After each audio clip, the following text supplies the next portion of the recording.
Hi everyone, Teacher Anis here. Let's take a look back at our week. This week we learned a new word. Chicken.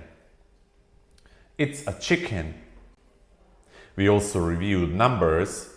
1. Number 1. 2. Number 2. And 3.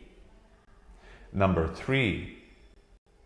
For daily conversations, we practiced, what's your name? My name is.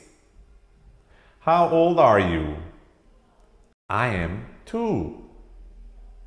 How are you? I am happy. How's the weather? It is rainy. And what's your school? My school is RBIS.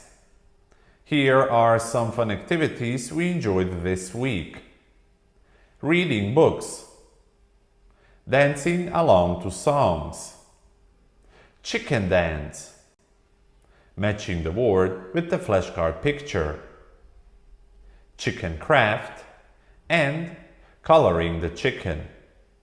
Our story for the month is pets. Please review this at home. Thank you for your support. Goodbye and see you next week.